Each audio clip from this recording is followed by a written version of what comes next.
acende uma luz na escuridão.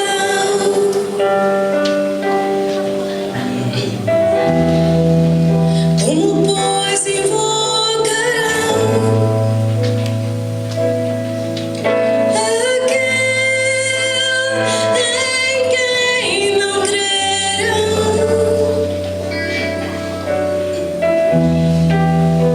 E como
Dá-me, Senhor, porque Tu, Senhor, estás sempre de braços abertos para nos receber.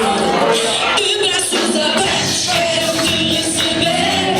Filho, eu estava esperando Você. Para mim Você é tudo que eu sonhei um dia. Eu Te amo. De braços abertos quero Te receber. Filho, eu estava esperando Você. Para mim Você é tudo que eu sonhei um dia. Eu Te amo. De braços abertos quero Te receber. Filho, eu estava esperando Você. Para mim Você é tudo que eu sonhei um dia. Eu Te amo. Só as mulheres. De braços abertos quero Te receber. Filho, eu estava esperando Você. Para mim Você é tudo que eu sonhei um dia. Eu Te amo.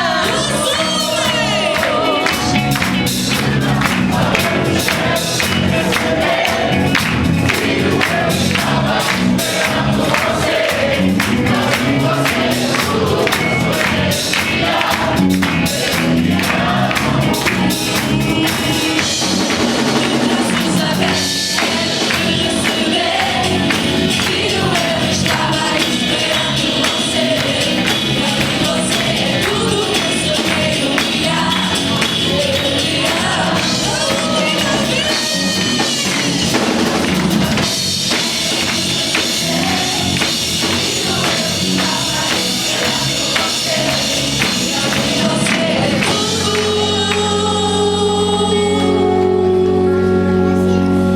Que sonhei um dia. Eu Te amo.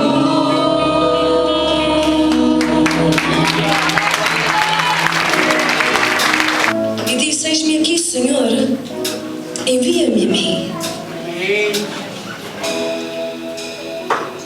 Eu sou fruto de missões.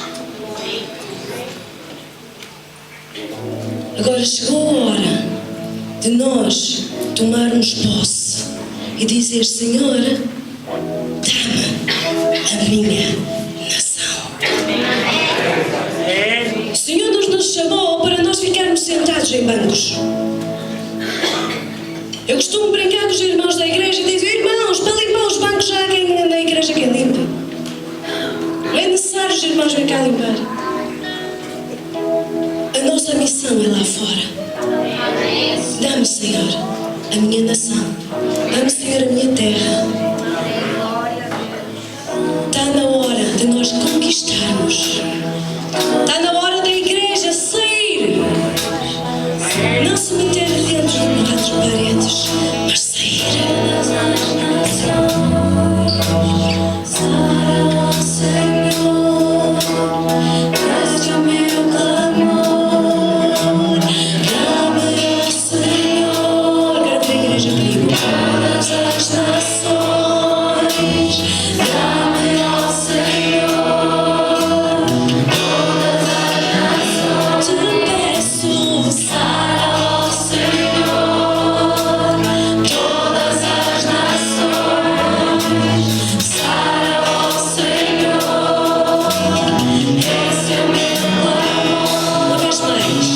Dá-me, ó Senhor. Todas as nações. Dá-me, ó Senhor. Todas as nações. Sara, ó Senhor. Todas as nações. Sara, ó Senhor. Esse é meu Aleluia.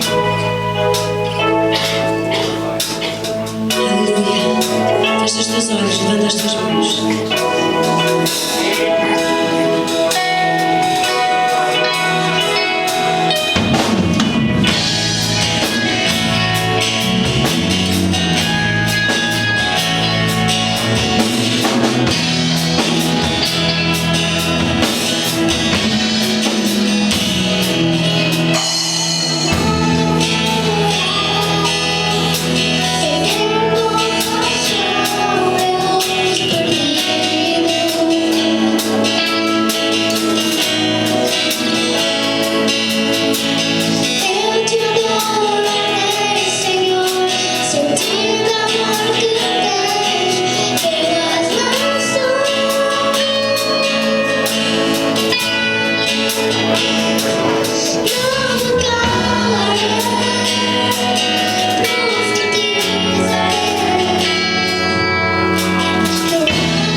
multiplicação.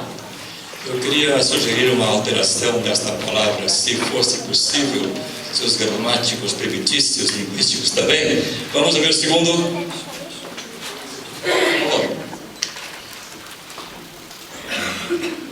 Dá para mudar a palavra?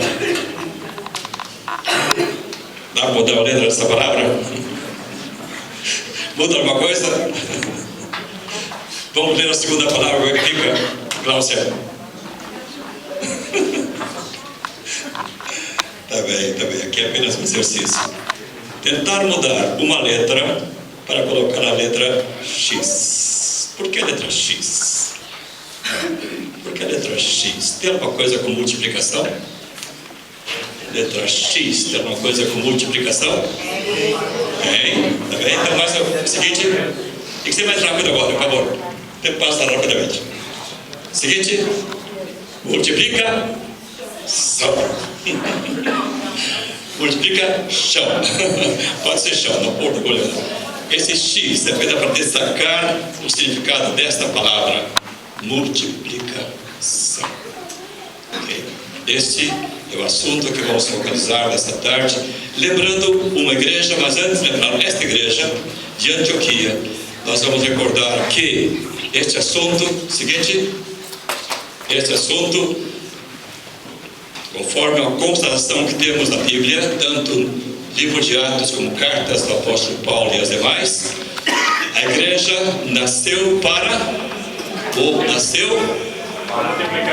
se multiplicar.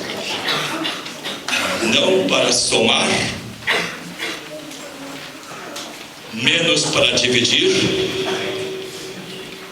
menos ainda para subtrair, mas para se multiplicar.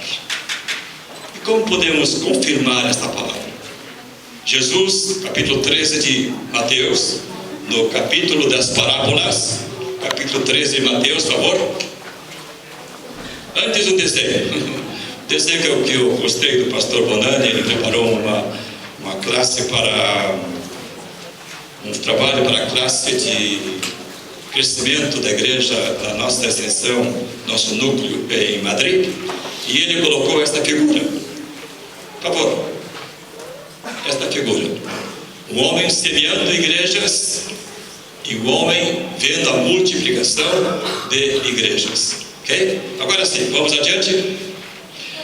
Nas 7 parábolas que temos no capítulo 13 de Mateus, 2 parábolas falam de crescimento. A primeira, esta parábola do grão de mostarda. Uma semente minúscula, tão pequena, se jogássemos aqui no chão, talvez ninguém conseguiria encontrá-la. Mas essa pequena semente pode se transformar numa planta que chega a 3 metros de altura. O Senhor, ao fazer esta referência ao grão de mostarda, estava querendo dizer que o reino de Deus nasceu para crescer, para se multiplicar. A segunda parábola que aparece também em Mateus 13 é a parábola do fermento. Embora o fermento no contexto da Bíblia não seja alguma coisa positiva, neste caso, nesta parábola, o Senhor contou dizendo que assim como o fermento leveda a massa, faz crescer a massa, assim também o reino de Deus iria crescer, iria se espalhar. Seguinte, na grande comissão de Mateus 28, 16 a 20, o Senhor disse com palavras claras que deveriam fazer discípulos de todas as nações, como acabamos de cantar e orar há pouco. Todas as nações, todas as nações, significa que o crescimento do reino de Deus não se limita a uma nação, não se limita a um continente, estende-se a todas as nações da terra. Amém? Seguinte, agora vamos para o livro de Atos, que é o livro que nos dá, no Novo Testamento, esta ideia de crescimento do reino de Deus, o crescimento da igreja. E vamos começar com Atos 1, 13 e 14, que fala do primeiro grupo de pessoas que se reuniu depois da ascensão do Senhor. foi o início daqueles 10 dias de oração. Mas segundo o relato de Atos 1, não estava ali, naquele primeiro dia, 120 pessoas. Como nós em João falamos, os 120 reunidos. No livro de Atos, capítulo 1, 13 a 14, fala dos 11 apóstolos, fala de Maria, fala dos irmãos de Jesus, talvez 3 irmãos dele, e fala de mulheres, sem identificar nomes. Diria, quem sabe, umas 20 pessoas iniciaram aquela reunião de oração que culminou no dia de Pentecostes. Durante aquele período seguinte, vamos encontrar um novo número, 120. Era numa reunião, assembleia, intercalada, naqueles dias de oração, fizeram uma assembleia para escolher um sucessor de Judas. Foi Matias. Não sei se porque era uma assembleia tinha mais gente, mas está falando agora de 120 pessoas. É provável que esse número tenha crescido e chegado até o dia de Pentecostes, 120 pessoas. Agora é o seguinte, no dia de Pentecostes, o número se altera de forma significativa. Passa a se falar de 3.000 pessoas, ou quase. Esse é o detalhe de Lucas. Quase 3.000 pessoas batizadas naquele dia de Pentecostes. Esse é o terceiro número que aparece no livro de Atos. Depois, logo assim, no capítulo 4, após a cura do mendigo que ficava sentado à porta formosa do templo, e após a pregação de Pedro, porque ele pregou depois, explicou por que aconteceu aquilo, então temos a referência de que havia quase 5.000 pessoas creram. Quase 5.000 pessoas creram. Portanto, mais um número que aparece no livro de Atos. E com esse número para. Agora não se fala mais em número. Agora se passa a usar palavras. E Lucas, que escreveu o livro de Atos, vai buscar lá na língua grega uma palavra para dizer muita gente. E qual é a palavra que vai buscar lá para dizer muita gente? A palavra multiplicação. Ele vai lá e busca esta palavra, dizendo assim que multiplicava-se o número. Outra alternativa seria, crescia rapidamente o número de pessoas. Então começaram a perder a conta. Já não podia mais contar. Era tão rápido o crescimento que o número de pessoas formava-se multidão, ou quem sabe multidões de pessoas vindo a Cristo. E portanto Lucas não mais fala de números. Agora vemos a segunda fase. Esta foi a primeira fase, a fase da igreja em Jerusalém. A fase da igreja em Jerusalém. Vem a segunda fase, que é a fase da perseguição aos crentes que estavam muito bem acomodados em Jerusalém. E com esta perseguição, temos informação em Atos 8, Atos 8, 1 e 4, e depois Atos 11 e 19, que os irmãos dispersos foram se espalhando pela Samaria, chegaram a Galileia, e no capítulo 11, verso 19, temos a informação que chegaram lá em Antioquia. O que significa isto? Já tinham passado a fronteira de Israel, passado a região de Tiro e Sidom, e chegado lá em cima em Antioquia. Mais ou menos, para termos uma ideia, entre Jerusalém e Antioquia seria como sair do Algarve e ir até o Minho. Portanto, atravessar Portugal de sul ao norte. Esse seria mais ou menos o percurso que aqueles irmãos dispersos, espalhados da igreja de Jerusalém, foram subindo, passaram Samaria, passaram a Galileia, e agora estavam lá, chegaram a Antioquia. E quando falamos de Antioquia, não estamos falando em qualquer cidade. Não é mais uma cidade, nem mais um lugar. Quando falamos de Antioquia, estamos falando na terceira maior cidade do Império Romano. Depois de Roma, vinha Alexandria. Depois de Alexandria, Antioquia. Portanto, esse grande centro urbano, político, econômico do reino romano, do Império Romano, melhor, chamava-se Antioquia. E nesse grande centro, alguns dão a estimativa que naquela época já vivia naquela cidade cerca de 500.000 pessoas. Para hoje talvez não seja um número tão grande, pensando em Lisboa, em Porto, em Madrid, em outras grandes capitais da Europa e do mundo, mas para aquela época 500.000 pessoas significava um grande centro urbano. Aliás, o terceiro maior centro urbano do Império Romano. Ali, portanto, chegaram os irmãos dispersos. O que fizeram?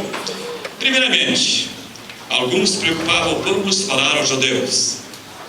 Mas depois apareceu um cipriota, apareceu um da Líbia, convertido, claro. E os dois começaram a falar para os gregos. E aquele grupo foi se mesclando entre judeus e gregos. E foi nascendo a igreja de Antioquia. Esse capítulo, esse capítulo 11, do verso 19 até o verso que estava marcado aqui. Sim. Ali temos um breve relato, mas importante relato. Não vamos ler agora, mas os irmãos poderão abrir suas Bíblias. Eu vou fazer alguma referência ao texto que está em Atos 11, 19 até o final. Tá bem? E com base nesse tema, agora sim o seguinte, por favor. Características da igreja em Antioquia, ou da igreja que estava ali crescendo em Antioquia. Vamos ver algumas características. Primeiro, judeus e gentios reunidos, sem barreira racial. Deus trabalha com gente simples. Por que gente simples? Não havia apóstolo entre eles.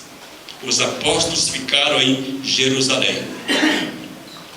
Não se fala de diáconos entre eles. Quem sabe os diáconos também ficaram em Jerusalém. Esta gente simples, dispersa, perseguida, composta de judeus e gentios, que foram a base daquela igreja de Antioquia, formou aquele grupo. Deus trabalha com gente simples, que ama e serve. Uma comunidade sem sinais de racismo, sem qualquer sintoma de xenofobia. Portanto, assim começa a igreja. Segunda característica: Deus estava com eles, diz o texto bíblico. Deus estava com aquele grupo de pessoas. E a presença divina sempre será indispensável para a multiplicação da igreja. Sempre será indispensável para a multiplicação da igreja. Portanto, Deus estava com eles. As pessoas creram, se converteram. Deus costuma estar com pessoas que evangelizam. Deus costuma estar com uma igreja que tem os seus olhos para fora, como foi dito aqui. Deus costuma estar com gente que ama os pecadores. Deus costuma estar com gente que ama missões. Deus costuma estar com gente que compartilha, reparte o evangelho. Deus está nesse negócio. Deus está nesse empreendimento. Amém? Terceira característica: Barnabé e Saulo. Por que Barnabé? Os irmãos em Jerusalém, ouvindo aquele crescimento extraordinário em Antioquia, mandaram para lá um homem, sabiamente. Não poderia ser melhor escolha. Barnabé, natural de Chipre, portanto um judeu que já vinha de outras fronteiras, e agora chegou ali em Antioquia, um conselheiro, um pastor, um coração que expressava amor. Aliás, o nome dele significa isso, não é isso? Agora ele vai lá e, vendo o que estava acontecendo em Antioquia, lembra-se de um homem há pouco tempo convertido. Não vou dizer pouco tempo assim, mas mais ou menos entre a sua conversão e quando ele chegou a Antioquia, quase 10 anos. Quase 10 anos. O Saulo de Tarso foi reconhecido, foi chamado por um Barnabé. estava como que encostado por uma igreja que estava duvidando da conversão daquele homem. Quando lemos Atos, parece que as coisas passaram muito rapidamente, mas não foi assim. Saulo teria se convertido em 35. E esta igreja, em Antioquia, quando Paulo chegou ali, estava entre 43 e 44. Portanto, quase 10 anos, aquele homem lá meio esquecido, trabalhando um pouquinho lá no norte, que hoje é a região da Turquia. Mas agora vai Barnabé e chama este homem. E agora Saulo, junto com Barnabé, diz o texto bíblico, mais ou menos por 2 anos, ensinavam e faziam discípulos. Discipulado era a prioridade destes líderes. E aqui temos uma razão do crescimento daquela igreja em quantidade, mas também em qualidade. A característica seguinte: os crentes foram identificados. É a primeira vez que aparece no Novo Testamento a palavra cristão.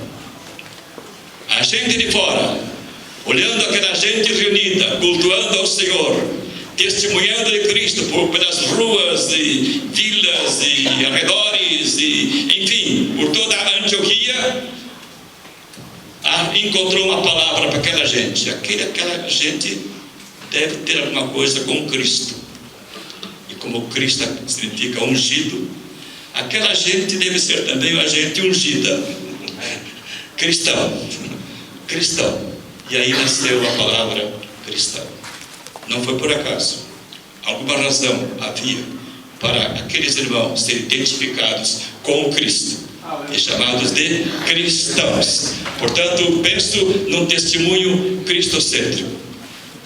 E penso com muita segurança. Estou lendo um livro que não é de um historiador ou teólogo evangélico, é um teólogo católico que tem escrito um livro muito interessante. Quem é o seu nome? Se alguém tiver interesse por esse autor e por esse livro. E ele fala com muita clareza, embora ser um líder católico, mas um líder que foi colocado também assim ao lado, devido à sua posição com referência à pessoa de Cristo. Ele disse claramente que a igreja nasceu com Cristo no centro. Cristo era a mensagem central da igreja, que hoje, infelizmente, não é para muita gente.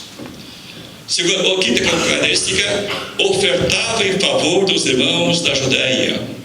Veja, uma igreja que pouco conhecia de missões, pouco conhecia da Judéia, só tinha contato com algumas pessoas que vieram de lá, mas sabendo que estavam os irmãos da Judéia vivendo uma pré-crise, porque a crise mais forte veio depois. Eles prontamente, irmãos de Antioquia, prontamente ofertaram. Está aqui no texto bíblico de 11, 19 a 20. Ok? Que sexta característica? Seguinte: tinha um ministério múltiplo. Quer dizer, não havia só um pastor ou 2, Barnabé e Saulo. Não havia apóstolo. Barnabé não era apóstolo, Saulo naquela época também não era apóstolo. Foi chamado apóstolo mais tarde. Havia uma liderança que Deus colocou ali. E não foram só os 2. Outros se reuniram. E agora é interessante observar essa liderança. Líderes diversos, digo, comunidade multicultural, porque era uma comunidade multicultural. E como eram os líderes daquela igreja? Vamos observar. Barnabé, natural de onde? Chipre. Não era da Judéia. Simeão, o nome é de origem judaica, mas é chamado de negro. Simeão, o negro. Provavelmente, pai, mãe, quem sabe nascido na África, algum motivo havia, sem qualquer sinal de racismo. Lá estava um líder negro. Sim? Terceiro, Lúcio, nome latino, não era nome hebraico ou judaico. E esse Lúcio nasceu em Cirene, capital da Líbia, norte da África. Agora estava em Antioquia, formando a liderança daquela igreja. Quarto nome, Manaém. Manaém é um nome hebraico. Mas esse Manaém foi irmão, criado junto com Herodes Antipas. que nasceu em Roma. Então este Manaém provavelmente teria sido nascido em Roma também, porque o pai de Antipas, o outro Herodes, vivia em Roma. Portanto, os dois teriam nascido em Roma. E esse Manaém foi criado, foi como um irmão de criação do Antipas. Antipas, sabe quem era? É aquele que mandou matar João Batista. É aquele, o terrível, que foi depois nomeado lá para a Galileia e mandou matar João Batista. Manaém, portanto, um homem, quem sabe, judeu, mas que nasceu em Roma, com a cultura bastante alta, provavelmente, assim como os grandes de Roma tinham uma cultura bastante elevada, ali estava, servindo a igreja. E o último nome nesta lista é o Saulo. O Saulo, fariseu, ex-fariseu, homem muito bem preparado, criado aos pés de Gamaliel, ainda chamado Saulo, natural de Tarso, bem longe, adiante da Antioquia, mais 100 quilômetros à esquerda. Hoje é a província da Turquia. Lá estava, e lá está até hoje, Tarso. Portanto, olhando para essa gente aqui, se nota, primeiro, entre eles, repito, não havia nenhum apóstolo. Eu quero destacar isso aqui porque hoje apóstolo é um nome que a gente tem que baixar a cabeça, né? Assim, se curvar com muita reverência. A igreja está cheia agora de apóstolos. O título até é fácil, né? É fácil comprar se quer. O pior é o apostolado. Esse é mais difícil. Ok? Aqui não havia nenhum apóstolo até aquele momento. Eram líderes que Deus colocou naquela igreja e fez a igreja crescer para a glória do Senhor. Amém? Agora, outra característica, uma liderança que adorava, diz o texto de Atos 13, jejuava, diz Atos 13 também, orava, portanto, conhecia as prioridades do ministério. Conhecia as prioridades do ministério. Porque ministério não é só pregar, estar aqui no púlpito, não. Ministério é orar, jejuar, adorar, estar tempo com Deus. Tanto é que naquele momento, quando a igreja começou a crescer, a igreja de Jerusalém, de Antioquia, os apóstolos perceberam: nós não podemos prejudicar o nosso tempo de vida devocional cuidando das mesas, dos problemas entre judeus e gregos ou mulheres aqui, neste momento de convivência. Que nós precisamos ter tempo para a palavra e para a oração. Eles sabiam disso. E aqueles líderes, segundo o capítulo 13 de Atos, eram pessoas que tinham esta prioridade. Amém? Agora, sim, o último, uma liderança e uma igreja.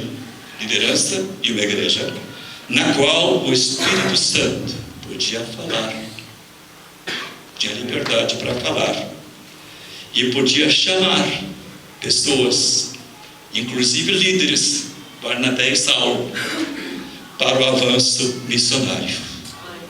Aí está esta característica dinâmica da igreja de Antioquia, a dinâmica para fora. Quer dizer, o crescimento foi grande, fantástico, mas Deus queria fazer desta igreja, na verdade, uma plataforma para o avanço missionário entre outras e outras e outras nações. Amém? Amém. Agora vamos, portanto, sim, aqui tem mais uma característica, desculpa. A 9, por favor, 9, sim. A igreja foi a base do projeto missionário e das viagens missionárias de Paulo. Paulo fez, segundo Atos, 3 grandes viagens missionárias. Há mais uma, menor, mas as grandes são contadas em detalhes no livro de Atos. Cada vez que Paulo saía, ficava mais ou menos 2 anos fora, em viagem missionária, implantando igrejas, voltava. Para onde voltava? Antioquia. Ali era a base. Tá bem? Segunda viagem, outra vez saía, mais ou menos 2 anos. Para onde voltava? Antioquia. Ali era a base. A terceira viagem, que durou aproximadamente 3 anos e foi até lá, passando a Macedônia, portanto, entrando já no contexto europeu, saindo da Ásia para a Europa. Quando vem na terceira viagem, ele vai para Jerusalém e lá é preso. Ali já começa a outra história do apóstolo Paulo, desculpa. Aqui, portanto, lembrando que a igreja foi a base do projeto missionário do apóstolo Paulo. Antioquia era a sua referência. Qualquer obra missionária deve ter sempre por base uma igreja. Sim? Qualquer organização que não tiver por base a igreja, penso que tem algum problema.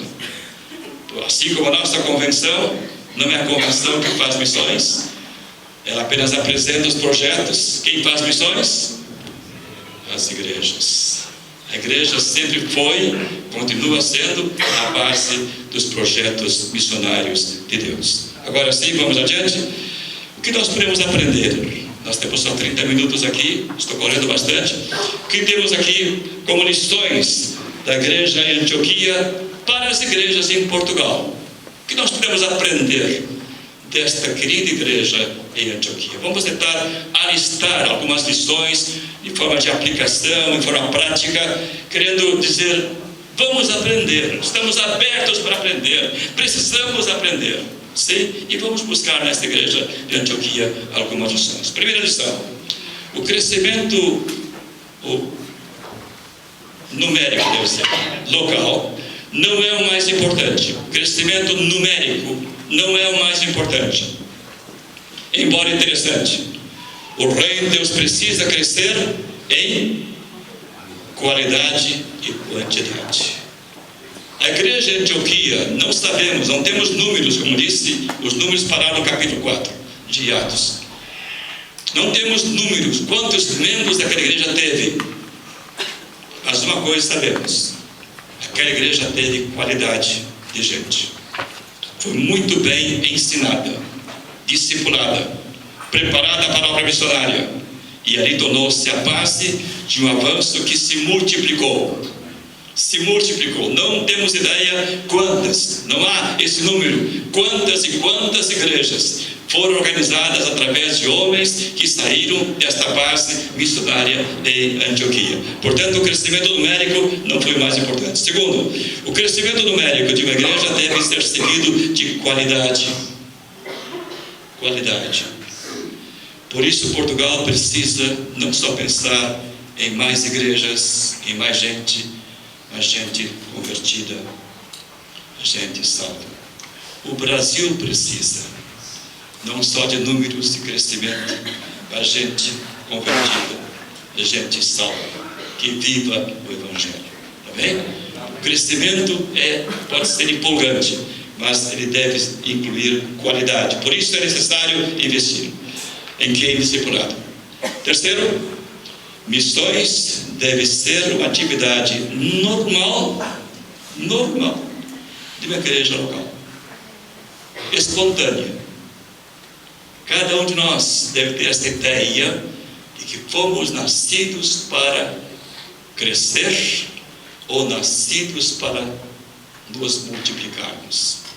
Isto vem lá de Gênesis, biologicamente.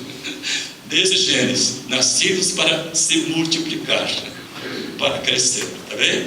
Portanto, vamos para um pouquinho, escopo 3 ainda, volta um pouquinho atrás. Missões deve ser atividade normal da igreja local, incentivando-se a evangelização, a formação de novas igrejas e o avanço do reino de Deus. Esta seria as janelas normais de uma igreja. Olhando para fora e vendo aqui está o campo branco preparado para ser colhido, vamos trabalhar, vamos evangelizar. E como foi dito aqui, não estamos aqui para limpar o pó da cadeira. Estamos aqui para nos abastecer com a palavra, nos alimentar com a palavra e sair para semear, sair para compartilhar. Amém? Assim foi, de forma natural, espontânea, a história da igreja do livro de Atos. Agora sim, 4. A A igreja local deve manter a liberalidade em ofertar para projetos missionários e ajudar os necessitados. Foi o que aconteceu com aquela nova igreja em Antioquia. Sem qualquer pressão, ofertaram para os irmãos lá na Judeia. Estas são marcas de uma igreja comprometida com o crescimento do reino de Deus. O dinheiro nunca foi prioridade no reino de Deus. Nunca foi prioridade no reino de Deus. O dinheiro é um recurso que Deus coloca em nossas mãos, para que o reino de Deus, quando precisa, tenha esse recurso. O mais importante não é o dinheiro, o mais importante são as pessoas. Para Deus sempre foi e continua sendo o mais importante a sua vida. Você como pessoa é o mais importante para Deus, sempre foi e continua sendo. As pessoas são as coisas mais importantes para Deus. O dinheiro faz parte da nossa vida material e poderá fazer parte da expansão do reino de Deus. Quinta lição: os pastores e líderes necessitam dar prioridade à sua vida devocional e ao seu tempo de oração. Isto é a palavra mais para o ministério aqui presente, ou representado, as igrejas, porque esse detalhe faz diferença. Pode parecer coisa qualquer, mas não, faz diferença.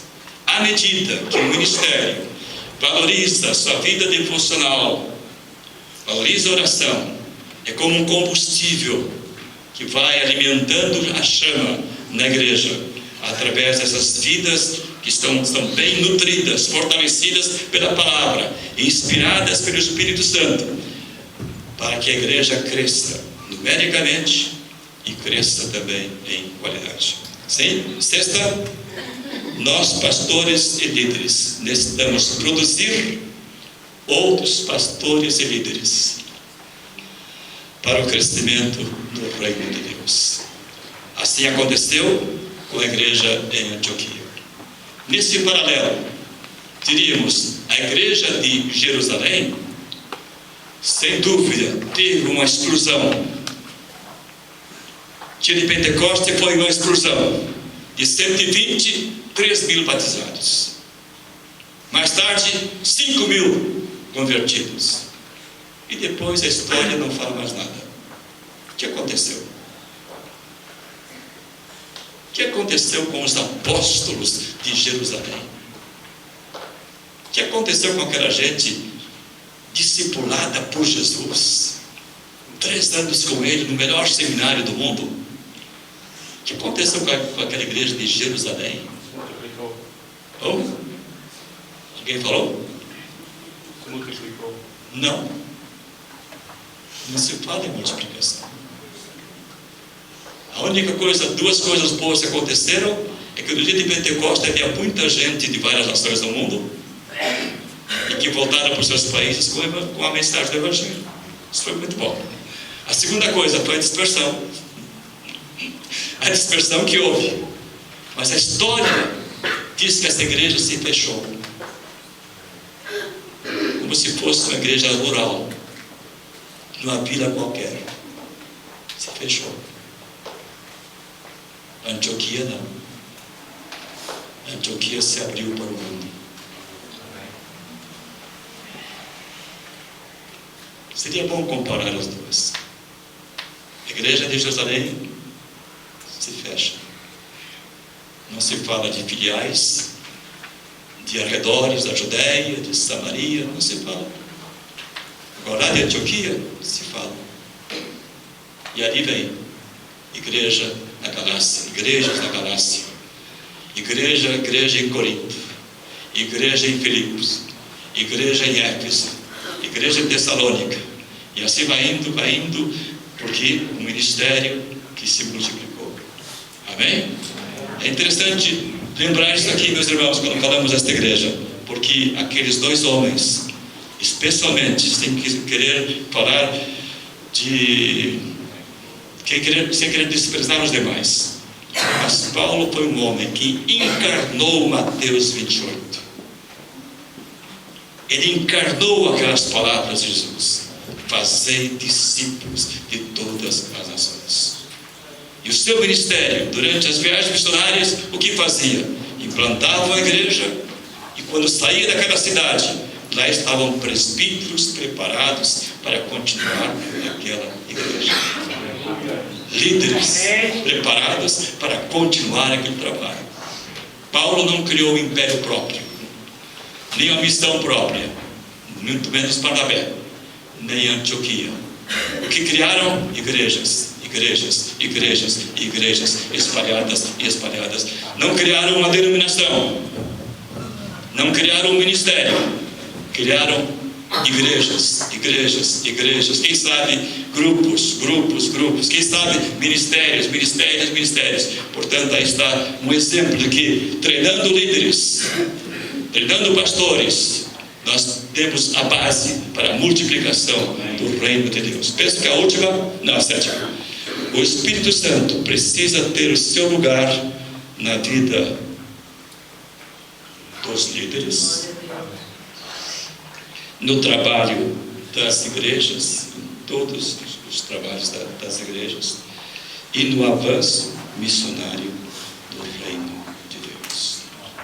Falamos de Paulo, falamos de Barnabé, falamos de Manahem, falamos de Lúcio, falamos do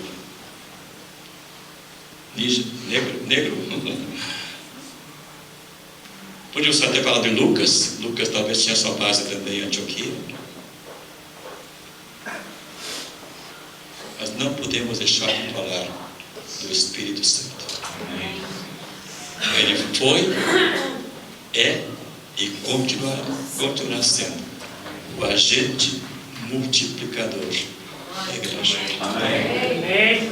Ele está aqui nesta tarde, no seu coração, para dizer: você é um fator de multiplicação. Amém? Você, pastor, nós líderes pastores, somos fatores de multiplicação do reino de Deus. Portugal não pode parar onde está. Já avançou bastante. Segundo os últimos números da Universidade Católica, numa pesquisa que foi feita recentemente e comparada com outra que foi feita, penso que em 91, com agora 11, não foi? 2011. Entre 91 e 2011, portanto 20 anos, passou de 0,3 e algumas coisas para 2,8. Glória a Deus. Não é pesquisa de uma organização evangélica, é a pesquisa feita pela Universidade Católica de Portugal. Chegamos a 2,8. Está vendo a multiplicação? Está vendo a multiplicação? Está vendo? Ou não? Sim. Fraquinha, mas tá bem? Não é um vezes um, o que é, pastor Vitor? É igual a 1. Agora 1 vezes 2, o que é, pastor Vitor? 1 vezes 2, o que é, pastor Vitor? Quanto a 2 ainda? O que muda? Quando há outro fator acima de 1. Tá bem? Se temos 2 vezes 2, aí já é 4. Se é 2 vezes 3, já é 6. Tá bem? Então, o que escrevemos em Portugal é um crescimento lento, mas estamos a crescer. Amém. Agora estou convicto que Deus quer fazer desta igreja aqui em Felgueiras, Comunidade da Paz, Igreja Renovo, todas as demais igrejas presentes aqui e representadas, quer fazer de cada igreja um fator de multiplicação do seu reino neste país. Amém? Para que Portugal também seja uma base missionária para o mundo. Amém. Vamos orar agora? Talvez podemos ter 2 momentos de oração. Eu convidaria agora todos os pastores aqui presentes. É muito bom nós estarmos aqui com os irmãos hoje à tarde e saúde-vos com a graça e a paz do Senhor Jesus. Amém. Precisamos muito desses dias, não é? Amém. Muito bom. Como o pastor falou, né, o meu sotaque me entrega, mas não sou brasileiro, né, sou americano mesmo, mas a gente serviu no Brasil por 24 anos e eu penso o seguinte: a maior promessa que nós temos de Jesus é a promessa da vida eterna. Isso, graças a Deus por isso. Mas eu penso que a segunda promessa maior que nós recebemos do Senhor é esta: edificarei a minha igreja, disse Jesus, e nem as portas do inferno prevalecerão contra ela.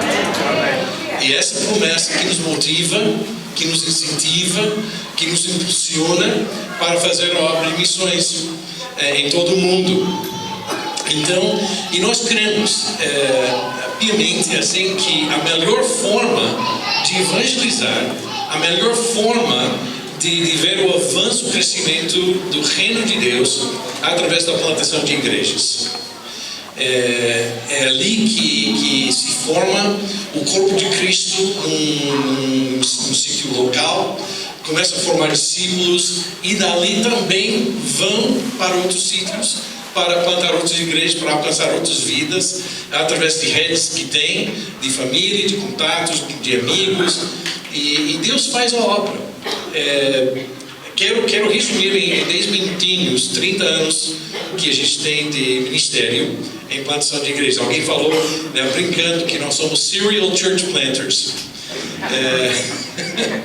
Então, isso é uma coisa que nos interessa muito desde o início do nosso ministério. Nós casamos em setembro de 1980, né? É isso, né?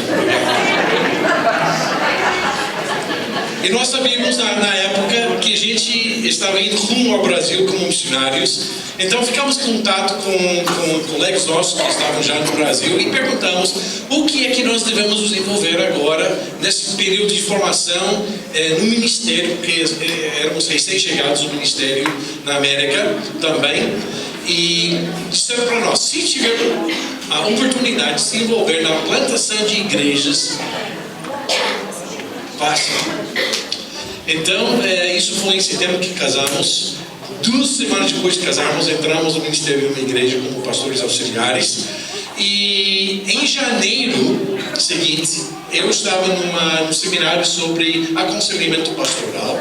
E ali também estava o diretor de plantação de igreja do nosso distrito na América, onde a gente estava a servir.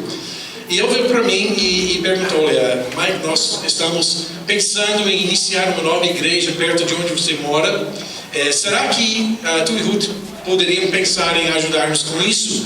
Pode ir para casa, orar sobre isso, falar com Ruth sobre isso e depois pode me passar uma resposta. Eu falei: olha, eu posso te dar uma resposta agora, porque a gente já estava a orar sobre isso, querendo nos envolver em plantação de igrejas. E então eu disse sim, e isso iniciou para nós uma coisa que a gente, eu posso dizer, foram anos da melhor experiência das nossas vidas, porque a gente entrou não sabendo nada como fazer isso. Nós tivemos mentores, pessoas que nos ajudaram ali, e nós vimos Deus fazer coisas grandes. Iniciei assim, fazendo uma pesquisa da região da sítio onde a gente ia plantar a igreja. Começamos com estudos bíblicos, e um dos fatores que me impressionou muito na época, e às vezes se vê raramente, 2 igrejas que estavam mais ou menos na região, mas distantes, nos deram, não emprestaram, nos deram 3 casais para iniciar aquele trabalho. E isso para nós foi uma bênção enorme. E os 3 casais ficaram conosco já, pelo menos 1, 2, 3, 4 estão na glória. Agora, nós ficaram firmes conosco na implantação daquela primeira igreja, que existe ainda hoje. Ainda é uma igreja pequena, mas existe. E eu louvo a Deus pela maneira da igreja dizer: aqui são os nossos melhores. Ofereceram para nós. Eu sei que isso custou para as igrejas que mandaram, porque eram pessoas chaves nas suas igrejas, mas tiveram uma visão de dar o melhor para que o reino do Senhor pudesse avançar. Nós ficamos lá 4 anos nessa igreja, saímos então para o Brasil onde tivemos a oportunidade de participar em 4 implantações de igrejas em São Paulo, lá aquela pequena cidade do Brasil, e a primeira igreja, a igreja do aeroporto, chama-se a igreja do aeroporto porque está perto do aeroporto de Congonhas, em São Paulo. Nós participamos 11 anos naquela igreja. Eu tive o privilégio, como pastor na época, depois de 11 anos eu estava pastor principal da igreja, de entregar aquela obra a um brasileiro, um pastor brasileiro, e isso nos liberou para iniciar uma outra obra, que foi na zona leste da cidade, em Tatuapé. E ali começou, a gente teve oportunidade de trabalhar muito pouco naquela igreja e saímos para nosso ano na América. E durante aquele ano a igreja tomou outro rumo e tudo mais. Acabou fechando. Para uma boa colheita tem que fazer uma semeadura, não é? E nem todas as sementes, como nós vimos, vão brotar. Mas Deus é Deus. E daquela igreja que fechou, abriu uma outra com os membros que moravam numa outra zona, que está a crescer grandemente hoje. Então, Deus é Deus, né? E às vezes permite a gente para participar daquilo que Ele está a fazer. Dali nós fomos convidados a pastorear uma outra igreja, e daquela igreja brotou a quarta plantação de nova igreja. Eu quero dizer uma coisa de parênteses aqui. Plantar igrejas também implica em missões. Missões além das fronteiras de um país. Eu digo isso porque a nossa igreja no Brasil conta mais ou menos com 2.000 membros, um pouco mais de 2.000 membros nesse momento, mas sustenta missionários na Índia, no Japão, na Rússia, em Portugal, na área da Amazonas, no norte do Brasil, e sustento esses missionários, uma igreja pequena, relativamente falando. Mas isso vem porque essa visão, essa DNA foi plantada nas pessoas. Nós temos que alcançar nossa Jerusalém, mas não pode parar ali. Jerusalém tem necessidades? Tem. Mas Judeia e Samaria também precisam ser alcançados. A gente não pode ficar contente ali. O pastor Paulo Mendes falou hoje, nós temos que ir até Antioquia, até Tarso, até Macedônia, até Roma, e dizem que o apóstolo Paulo chegou à Espanha. Pode ser, não é? Gente, é Deus com fins da terra. Temos que ter essa visão de plantar igrejas. Então, a última implantação de igreja que nós participamos no Brasil foi em Alphaville. Foi a primeira vez que a gente tinha a oportunidade de impactar a classe A da sociedade lá. Com isso também eu tenho que dizer que não foi nada que a gente fez, porque aconteceu o seguinte: 2 casais que estavam a morar em Alphaville e frequentar a igreja onde a gente estava a pastorear, vieram para mim e disseram: pastor, nós temos o fardo de ver uma igreja na nossa zona e queremos iniciar um tempo de oração. Tu poderias ajudar a gente com isso? Eu falei: olha, naquele momento eu era diretor da missão norte-americana no Brasil.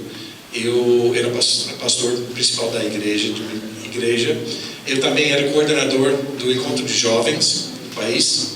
E eu falei: olha, nesse momento não posso. Eu estava a dar aula no seminário também. Falei: não posso mais nada nesse momento, mas eu te dou a bênção para iniciar esse tempo de oração. Começaram na casa de um desses casais e oraram durante 6 meses mais ou menos. No final daquele período, algumas coisas saíram do meu prato, eu podia entrar e ajudar. A gente foi 2 vezes inicialmente um estudo bíblico por semana. Depois de 1 ano, a gente abriu um segundo estudo bíblico na zona de Alphaville, e Deus começou a trabalhar, a trazer pessoas. E se eu tivesse sentado e planeado tudo aquilo, não poderia fazer nem perto daquilo que Deus fez. Quando a gente coloca a sua fé no Senhor, E ele faz coisas espantosas com isso. Por quê? Jesus falou: edificarei a minha igreja, e nem as portas do inferno prevalecerão contra ela. Então essa igreja estava a formar-se, e em 2009 a gente estava ali pastoreando essa igreja. A gente estava se reunindo numa sala de conferências no hotel, e a igreja brasileira deu para eu e Ruth esse convite de fazer parte de uma equipa aqui no norte de Portugal para plantar igrejas. E em 2009 nós participamos de uma viagem de visão. Chegamos aqui no Porto, entrevistamos vários pastores da região aqui, conhecemos um pouco, e foi uma reunião do presidente de missões do Brasil, nós, os diretores regionais da Europa, da América Latina também. E no final daquele tempo, nosso diretor regional da América Latina veio para nós e disse: muito bem, o que vocês pensam? Bem, vamos orar sobre isso. Ele disse: tudo bem, tem 30 dias para fazer uma decisão, se vai ficar no Brasil ou se vai vir para Portugal. Então aquele mês nós oramos, nós buscamos o Senhor, e foi, vou dizer só para enfatizar a importância da leitura, da meditação diária da palavra do Senhor. Foi durante aquele mês que o Senhor falou conosco através da palavra dele. E não posso enfatizar demais essa parte de ouvir o Senhor através da sua palavra. Então, no final daquele mês nós sentimos que sim, isso que Deus quer para nós. Então, nós estamos cá com uma equipa, somos nós, um casal brasileiro, Danilo e Elaine, alguns conhecem, já encontraram com eles, e uma solteira que serviu no Brasil durante 20 anos também, a Charlotte. E no ano passado, a gente chegou aqui e fizemos durante o nosso primeiro ano um curso na Universidade do Minho, de cultura e literatura portuguesa, porque esse erro não é Brasil, né? Não é Brasil. Isso é um grande erro que muitas pessoas fazem ao vir para Portugal. Tem que entender que é outra cultura, a língua também nos surpreendeu, com as suas diferenças, vocábulos e tudo mais. Mas fizemos esse curso de cultura e literatura portuguesas na Universidade de Minho, que nos deu uma boa base de começar a entender a cultura, porque pode viver uma vida inteira para entender uma outra cultura. Isso faz parte de missões. Mas depois disso, no ano passado, nós como equipe sentamos e oramos, conforme o projeto se desenvolveu, nós falamos e pensamos que nós devemos começar em duas frentes. Em Paredes, que também não tem uma igreja, tem uma igreja pequena, evangélica, né, da irmã Fernandes, né? E em Valongo, que também tem uma pequena igreja batista, me parece. Mas são zonas que são muito necessitadas de ouvir a palavra do Senhor. E então a Charlotte, nossa colega, mora em Paredes. Deus tem feito coisas espantosas lá, porque 2 meses depois de ela mudar para lá, já tinha um estudo bíblico iniciado na casa dela, e as vizinhas das ruas onde ela mora ali estavam a frequentar. E teve 2 chás até agora, com uma boa resposta. Ela é bem respeitada ali em Paredes, e estamos a esperar que Deus vai abrir o leque ali para ver coisas acontecer. Eu não sei onde vai com tudo isso, mas fui convidado para ser o treinador da equipa de futebol americano em Paredes. E eu acho que só eu falei: olha, eu joguei futebol, mas nunca fui treinador. Mas não importa, né? Eu tenho idade, então talvez os jogadores vão respeitar. E sou americano, né? Então, sendo americano, tem que saber futebol. Eu não sei o que Deus vai fazer com isso, mas é uma porta que eu quero poder contatar 45 homens que não conhecem Jesus. Então, talvez Deus abra essa porta para nós. E em Valongo, a gente percebe que lá só tem um centro dos testemunhos de Jeová. Grande. A coisa espiritual é forte lá, mas Jesus falou que edificarei a minha igreja e nem as portas dos testemunhos de Jeová para você encontrá-la. Amém. Então eu não sei o que vai pintar em Valongo, mas eu sei que Deus já nos deu algumas amizades com pessoas em contatos iniciais.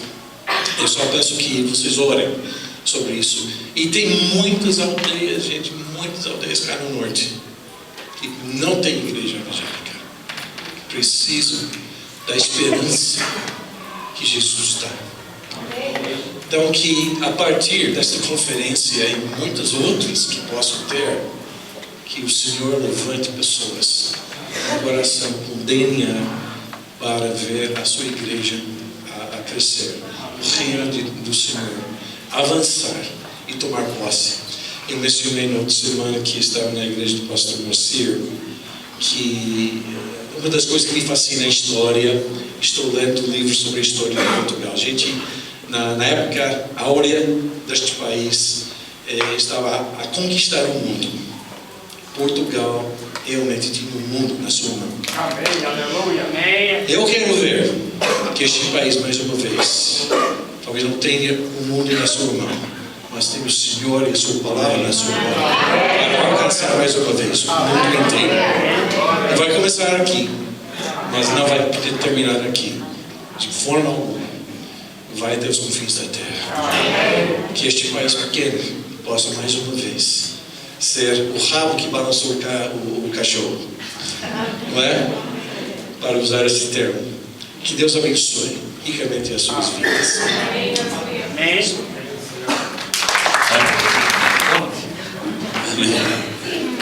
É tão bom, né? Quando nós vemos que estamos num trabalho que é afim e dentro nessa questão da chamada e da semeadura. E é interessante que hoje a tônica, o enfoque, a palavra-chave tem sido semente. Desde os testemunhos, o filmezinho que nós assistimos, eu vinha no meu coração falando ao Senhor que palavra que eu poderia usar como palavra-chave do meu testemunho sobre plantação de igreja. E foi justamente a palavra semente. Me lembrei daquele texto de Eclesiastes 11:6. De manhã lança a tua semente, e à tarde não retém as mãos. Semeia, porque tu não sabes quais. Semeia para a direita, semeia para a esquerda. Semeia, porque você não sabe qual delas irá frutificar, irá produzir. Se a da esquerda, se a da direita, ou se ambas. Mas elas produzirão. E o meu testemunho de trabalho, né? Eu estou em Portugal. Portugal não estava na minha agenda. Foi revelação. Portugal aconteceu por revelação. Eu estava saindo um dia da minha casa, no interior de São Paulo. Sou também lá do estado, da terra boa. Eu sou lá da quase divisa do Paraná, Itapetininga, aquela região ali. E estava saindo de casa e o pastor Taborda veio à minha casa, chegou de manhã, eu tinha terminado de tomar um café e ele disse: entra para dentro, quero conversar com você. E compartilhou comigo: olha, Deus estava orando e Deus me falou que você vai a Portugal, ora sobre esse assunto. E eu fiquei um tempo orando e realmente aquilo que Deus havia revelado a ele era de Deus. E nós aqui viemos em 92. Em 92 nós chegamos e eu vim a convite da igreja local aqui na Maia e fui durante alguns anos com o pastor Getúlio. E daqui nós começamos a trabalhar. Trabalhei em Valongo. Lá nós estivemos orando em Valongo. Trabalhava no mesmo espaço da igreja do Nazareno. Então nós fazíamos culto ali e a igreja do Nazareno cedia também espaço para nós. E tivemos um tempo ali em Valongo. E viajamos aqui, vimos para Felgueiras naquela época. Havia Felgueiras, havia Lousada, já havia Monção. Nós trabalhamos lá em Monção. E nesse período Deus nos abençoou muito e nós adquirimos amor por Portugal. Depois o Senhor abriu um parênteses, eu retornei ao Brasil e em 2003 fomos novamente desafiados a retornar aqui. Só que em 2003 a configuração foi um pouco diferente, porque nós viemos em parceria com uma igreja no Porto, que tinha um projeto, nós tínhamos um projeto em comum de abrir um trabalho em Matosinhos. Em Matosinhos nós tínhamos um projeto de trabalho. E eu e minha esposa começamos a orar nesse sentido, nos preparamos para vir a Matosinhos. E viemos. Mas quando chegamos aqui, o que havia se estabelecido em termos de projeto foi abortado. Foi abortado e nós ficamos numa incógnita, numa decisão. Ou voltamos para o Brasil, ou nós aceitamos um desafio de continuar aqui em Portugal. E eu e minha esposa nós começamos a orar. E o Senhor nos deu uma palavra. Também abrindo a palavra, orando a palavra. E o Senhor nos confirmou a palavra que nós deveríamos ficar. E começamos a trabalhar com pessoas. Começamos a ter contatos com irmãos, com vidas. E evangelizando. E trabalhando. E começamos a crescer e abrimos um pequeno espaço ali na Maia, uma freguesia da Maia chamado Castelo da Maia. E lá nós ficamos por um tempo, mas visto que geograficamente não era um lugar que era viável para as pessoas assistirem à reunião, nós começamos a orar e nos transferimos para Guifães. Inclusive está aqui a Ana. Nós fizemos um trabalho lá junto com a Ana. Havia uma igreja lá instalada e nós dividimos o espaço. A Ana tinha um trabalho um período e nós tínhamos outro. Agora o fator crescimento é interessante. O pastor Paulo abordou um assunto aqui que é importante: oração e Espírito Santo. O fator crescimento aconteceu quando a minha esposa, um grupo de irmãs, um pequeno grupo de irmãs, 3 ou 4, segunda-feira se reuniam e oravam ao Senhor pelo crescimento e avivamento da igreja e multiplicação. E a Sandra, inclusive, estava no Brasil, foi visitar os pais, e eu estava numa quinta-feira à noite, no culto, e literalmente, no culto à noite, bateu um vento entrou dentro da sala, um vento.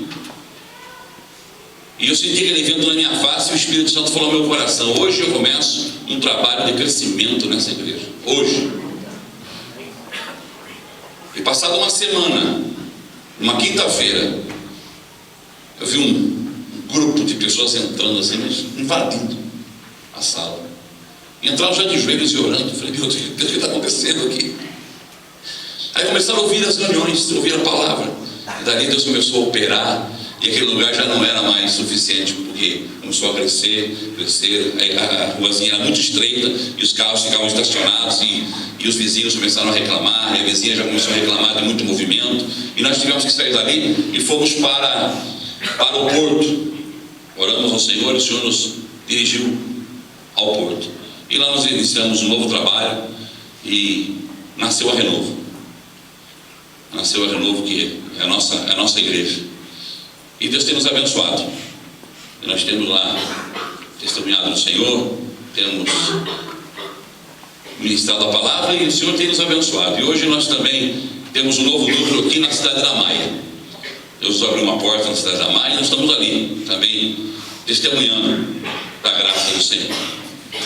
Mas nesse período de 2003 até o presente momento, nós também não só ficamos limitados ao Porto e à Maia. Eu também fui pastor, abri um trabalho em Viana do Castelo, e o meu irmão comentou aqui sobre entregar o trabalho, né? Você ministrar o trabalho para alguém. E eu iniciei um trabalho em Viana do Castelo, e lá nós geramos uma igreja, havia lá um templo, e eu percebia que, pelas demandas do meu trabalho, eu dava pouco tempo àqueles irmãos. Comecei a orar para que Deus mandasse um pastor ali local, e um colega meu de ministério foi justamente morar em Viana do Castelo. E eu convidei ele para participar das reuniões conosco. Ele ficou 1 ano assistindo cultos e eu percebi ele sempre presente, amigo, e comecei a sentir no Espírito Santo que deveria passar para ele a igreja. E nós começamos a conversar sobre isso, e hoje está lá ainda a igreja. Ele está lá como pastor, as ovelhas estão lá, O desafio é grande no norte de Portugal, mas estão firmes, graças a Deus. Também, Deus me abençoou. Estive na região de Setúbal, também, em Pinhal Novo. E lá nós também edificamos um trabalho. E está lá. Graças a Deus, o Senhor tem abençoado. E o projeto é assim. Nós temos que lançar a semente. Não reter. Lançar a semente e não reter. Então, decidir o tempo é hoje. Hoje é tempo.